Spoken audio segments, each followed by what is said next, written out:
ज्यादातर जो प्रॉब्लम आज के टाइम में होती है वो इंटरनल होती है, एक्सटर्नल कम होती है। इंटरनल प्रॉब्लम में थकान लगना, कमजोरी लगना, खून की कमी, घुटनों या कमर में दर्द की शिकायत, बाल गिरना, स्किन से रिलेटेड प्रॉब्लम, सोराइसिस की प्रॉब्लम, स्किन में ड्राइनेस की प्रॉब्लम, या इन सब में से अगर और कुछ ज्यादा बड़ा प्रॉब्लम की बात करें तो नसों से रिलेटेड प्रॉब्लम हो जाना। ये सारी प्रॉब्लम कहीं ना कहीं जुड़ी होती है हमारे इंटरनल हेल्थ से, और स्पेशली सर्दियों में तो ये प्रॉब्लम कई गुना मल्टीप्लाई होकर बढ़ जाती है। अगर आप भी इनमें से हैं जो इस तरह की प्रॉब्लम को फेस कर रहे हैं तो आज का वीडियो आपके लिए है, क्योंकि आज के वीडियो में मैं कुछ ऐसी रेमेडी बताने वाली हूं, बहुत ही इजी, बहुत ही क्विक, जिससे कि आपकी ये सारी की सारी जितनी मैंने प्रॉब्लम बताई वो आपका एकदम ही खत्म हो जाएगा। तो चलिए जल्दी से वीडियो को शुरू करते हैं। हेलो, सलाम, नमस्ते, केम छो। मैं हूं पुनीता झा, आपकी होस्ट और दोस्त, और आप देख रहे हैं आपका अपना YouTube channel holistic health with Punita.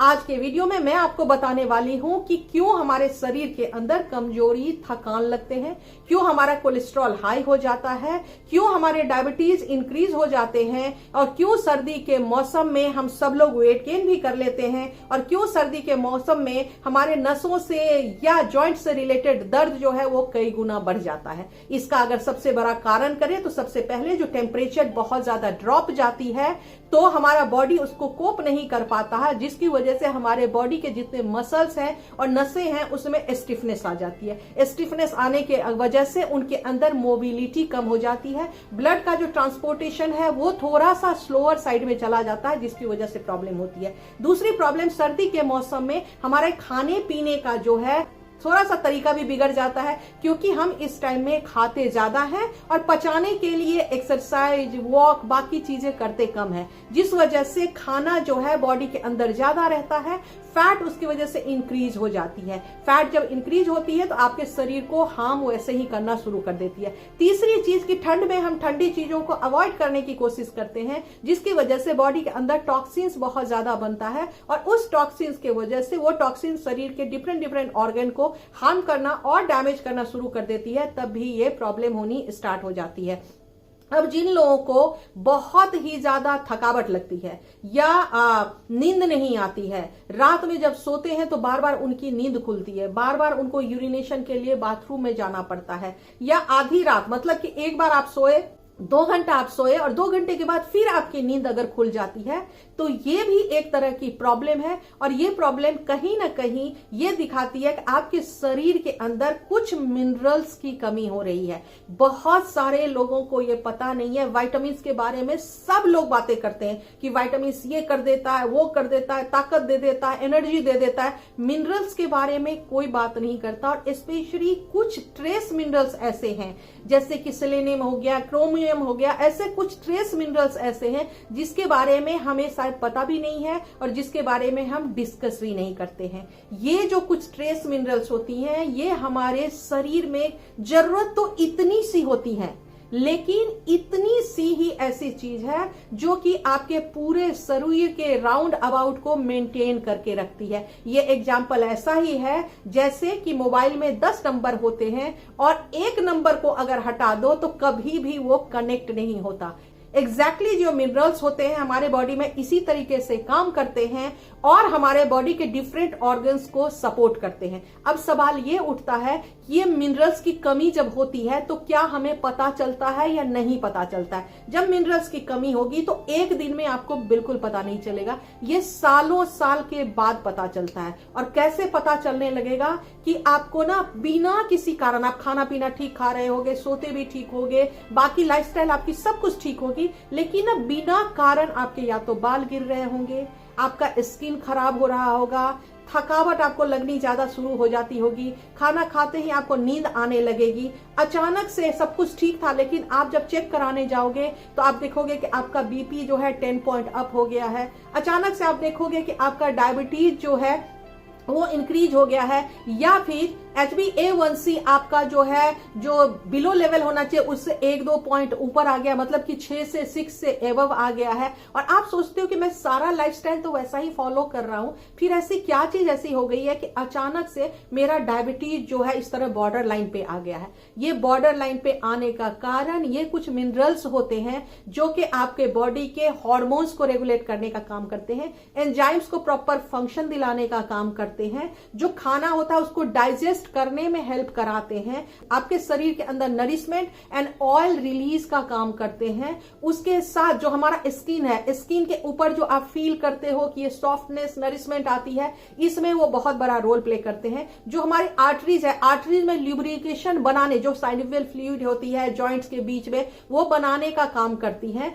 Artery के अंदर जो स्टिफनेस नहीं आए, ताकि जो हमारा ब्लड जो है, जो हमारे प्लेटलेट्स हैं, वो प्रॉपर फ्लो कर सके, उसके लिए उसको एकदम सॉफ्ट और सफल बनाकर रखता है, हार्डनेस नहीं आने देता। जो आपका पैनक्रियाज है, क्योंकि खाना जितना भी पचता है उस पचने में बहुत बड़ा रोल पैनक्रियाज का होता है, और हमारे बॉडी में जो डायबिटीज आती है उसमें भी बहुत बड़ा रोल जो है पैनक्रियाज का होता है। तो पैनक्रियाज के फंक्शन को प्रॉपर रखने के लिए भी मिनरल्स बहुत ज्यादा जरूरी होते हैं। इसीलिए कहा यह जाता है कि जब आप खाना खाओ तो बैलेंस डाइट बहुत जरूरी है, मतलब कि ऑप्टिमम लेवल पे आपका खाना होना जरूरी है। और आप सबको पता होगा कि ऑप्टिमम हेल्थ क्या होता है। ऑप्टिमम हेल्थ का पहला पॉइंट आता है कि आपका खाना जो है वो न्यूट्रिएंट्स से भरपूर होना चाहिए, मतलब कि बहुत सारा साग सब्जी फल स्प्राउट होना चाहिए, रोटी और चावल की मात्रा बहुत कम होना चाहिए,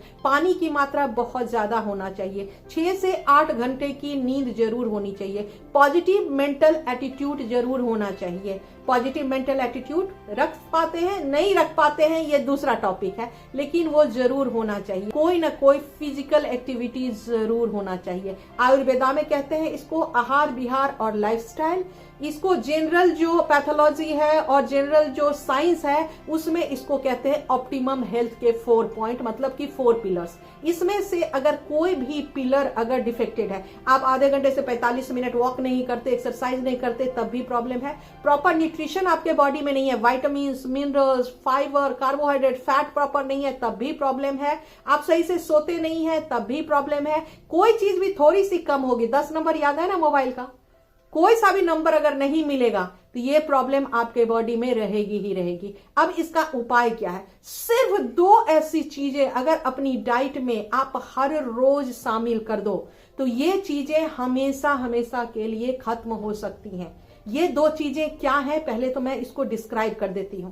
ये 2 चीजें हैं, एक है खजूर और एक है गाजर। जी हां, खजूर और गाजर। अब आपको समझना यह है कि खजूर और गाजर क्या कर सकता है।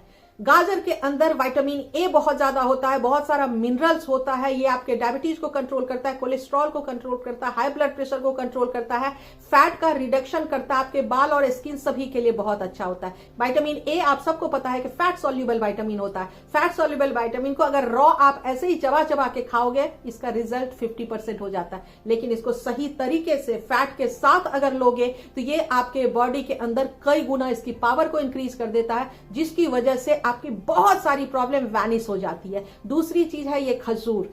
2 से 4 खजूर किस तरह से लेना है वो मैं रेमेडी में बताऊंगी। 2 से 4 खजूर आपके डाइट में अगर हर रोज आता है तो ये अभी आपके आंखों की रोशनी, आपके बाल, आपके कोलेस्ट्रॉल, आपके डायबिटीज सबको कंट्रोल करने में बहुत बड़ा रोल प्ले करता है। जिन लोगों को शुगर की बहुत क्रेविंग होती है, स्पेशली डायबिटिक लोग जो है, वो आराम से 2 से 4 खजूर खा सकते हैं। ये आपके शरीर में जो है वो उसको बढ़ाएगा नहीं। और सबसे बड़ी बात कि आज जो मैं आपको रेसिपी बताने वाली हूं, जो रेमेडी वाली हूं, इन सारी प्रॉब्लम को ठीक करने वाली, ये अगर आपने लेना शुरू कर दिया तो ये यकीन मानिए कि आपके शरीर से बीमारी हमेशा हमेशा के लिए दूर हो जाएगी। तो अब इसको लेना कैसे है ये जान लीजिए, बनाना कैसे है ये जान लीजिए। ये जो रेसिपी है ये आप 1 साल के बच्चे से 100 साल के बुजुर्ग तक को दे सकते हैं। 12 महीना आप इसको यूज कर सकते हैं। इसको बनाकर आप फ्रिज में 15 दिनों तक रख सकते हैं। इसको बनाने के लिए सिर्फ और सिर्फ 3 इंग्रेडिएंट की जरूरी है। 3 इंग्रेडिएंट क्या है कि आपको लेना है 1 से 2 ये गाजर, इस गाजर को बहुत अच्छे तरीके से धो लीजिए। धोने के बाद इसको छील लीजिए। छीलने के बाद इसको कद्दूकस कर लीजिए। अब क्या करेंगे कि हम ये खजूर लेंगे। 10 से 12 खजूर लेना है। बीज वाला खजूर है तो उसका बीज निकाल दीजिए, बिना बीज का खजूर है आप वो भी ले सकते हैं। इन दोनों को रख लीजिए। अब खजूर को क्या करना है कि मिक्सी में पहले पीस लेना है। बहुत अच्छे तरीके से मिक्सी में इसको पीस लेना है। पीस लिया, अब आप इसको भी साइड करके रख दीजिए। अब लीजिए आप गोंद कतीरा। जी, गोंद कतीरा ले लीजिए। गोंद कतीरा कितना लेना है? सिर्फ और सिर्फ 1 बड़ी चम्मच। अब क्या करना है कि कढ़ाई के अंदर हमको डालना है 2 चम्मच देसी घी। ये देसी घी जब मैंने डाल दिया तो इसके अंदर सबसे पहले डालूंगी मैं ये गोंद कतीरा। इस गोंद कतीरे को मैं अच्छे से इसके अंदर तल लूंगी। तल के इसको बाहर निकाल लिया। अब इसके अंदर डालूंगी मैं ये गाजर। गाजर को खूब अच्छे से पहले आपको भूनना है और इस ढक्कन को बंद कर दीजिए। 5 मिनट सिम पे आंच कर दीजिए, गाजर पक जाएगा। अब इसके अंदर में ये जो हमारा पीसा हुआ खजूर है ये हम डाल देंगे। दोनों को बहुत अच्छे तरीके से मिक्स कर देंगे और इसके अंदर में अब डाल देंगे ये गोंद कतीरे को बहुत अच्छे से क्रश करके इसके अंदर डाल देंगे। अच्छे से डाल दीजिए, खूब अच्छे से मिक्स कर लीजिए। अब जब ये तेल लगे कि चारों बगल कढ़ाई में अब आने लगा है, गैस को कर दीजिए बंद। बंद करने के बाद इसको ठंडा होने दीजिए। किसी डब्बे में भर के इसको रख लीजिए और हर रोज नाश्ते के बाद आप 1 चम्मच लीजिए। उसके ऊपर आप गर्म पानी पी लीजिए या आप दूध के साथ लीजिए। गर्म दूध के साथ 1 चम्मच लीजिए, उसके ऊपर दूध पी लीजिए। या आप रात में खाने के बाद 1 चम्मच दूध के साथ ले सकते हैं। जब आप लोगे, दुनिया की किसी च्यवनप्राश की आपको जरूरत नहीं पड़ेगी।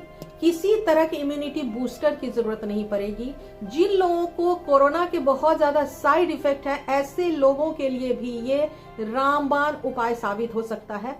करके जरूर देखिएगा। कमेंट सेक्शन में मुझे फीडबैक जरूर दीजिएगा कि इसको लेने के बाद आपके शरीर में कितनी ताकत आई, कितनी एनर्जी आई, आपकी बीमारियां कितनी दूर हुई। कोई भी बीमारी ऐसी नहीं है जिसको कि इसके थ्रू आप क्योर नहीं कर सकते हो या ठीक नहीं कर सकते हो। याद रखिएगा कि health is wealth, food is medicine, क्योंकि फूड के वजह से ही बीमारियां आती हैं और फूड के वजह से ही बीमारियां जाती हैं। कैसे, कब, किस तरह से लेना है, अगर आपको भी इसके लिए काउंसलिंग चाहिए तो इस जो ईमेल आईडी है holistichealth@gmail.com पे आप मुझे मेल कर सकते हैं और मेरे से काउंसलिंग बुक करके अपना ट्रीटमेंट फूड के थ्रू, मतलब खाने पीने के थ्रू ही करा सकते हैं। इसी तरह के मजेदार और इंटरेस्टिंग वीडियो के लिए आप मुझे इंस्टाग्राम और फेसबुक पे भी होलिस्टिक हेल्थ विद पुनीता से फॉलो कर सकते हैं। मिलते हैं अगले वीडियो में, तब तक हैप्पी रहिए, हेल्दी रहिए, मुस्कुराते रहिए, अपने परिवार का बहुत प्यार से देखभाल कीजिए। थैंक यू सो मच हमेशा मुझे वॉच करने के लिए।